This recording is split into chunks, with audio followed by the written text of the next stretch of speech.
La formación del canon y el uso correcto de la Biblia en la vida cristiana.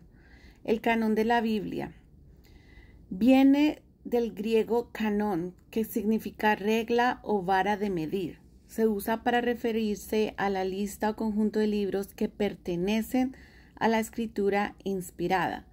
Cuando hablamos del canon bíblico, nos referimos a los libros reconocidos como la palabra de Dios autoritativa. La Biblia es del canon de las Escrituras, implica que sus 66 libros juntos funcionan como la regla o autoridad suprema para la Iglesia. La norma de las normas y no hay otro estándar que la juzgue. En otras palabras, el canon es ese conjunto cerrado de escritos que regulan nuestra fe sin añadidos externos. Canon del Antiguo Testamento. Jesús y los apóstoles heredaron el judaísmo, un canon del Antiguo Testamento bien definido. Aunque los judíos de la época de Jesús no usaban el término Antiguo Testamento, sí reconocían las Escrituras.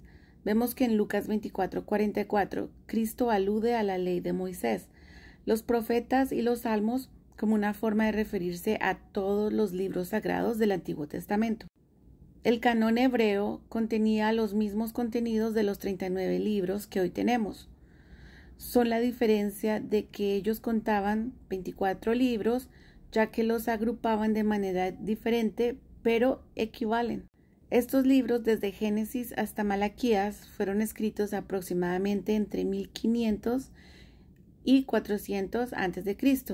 y fueron aceptados gradualmente por la comunidad de fe de Israel. Canon del Nuevo Testamento. El Nuevo Testamento consta de 27 libros. Estos 27 libros del Nuevo Testamento incluyen los Evangelios, la historia de Hechos, las epístolas de Pablo y otros apóstoles y Apocalipsis. La Iglesia primitiva gradualmente reconoció estos escritos como escritura en igualdad con el Antiguo Testamento. Por ejemplo, y como lo vimos en nuestra primera clase hablando de la inspiración, en 2 de Pedro 3:16, Pedro clasifica las cartas de Pablo junto a las demás escrituras.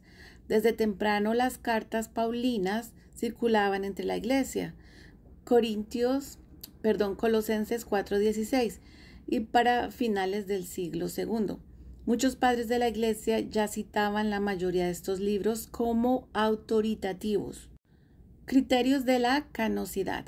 Aunque no hubo un único concilio universal temprano que decidiera el canon, la Iglesia aplicó criterios guiada por Dios. Primero, autoridad. ¿Habla este libro con autoridad? Segundo, origen apostólico. Debió ser escrito por un apóstol o un asociado cercano de apóstoles. Marcos con Pedro, Lucas con Pablo. Este es el argumento que Pablo usa en Gálatas 1:24 para que la carta sea aceptada y en 2 de Tesalonicenses 2:2 para que algunos escritos sean rechazados. Coherencia doctrinal. ¿Dice este libro la verdad acerca de Dios, el hombre, etcétera? Tal y como la anterior revelación la da a conocer. ¿Registra los hechos tal y como ocurrieron? Mucho ojo con eso. Aceptación general. Fueron utilizados ampliamente en la adoración y enseñanza de las iglesias apostólicas. Una pregunta importante aquí es, ¿ha sido este libro aceptado generalmente por el pueblo de Dios?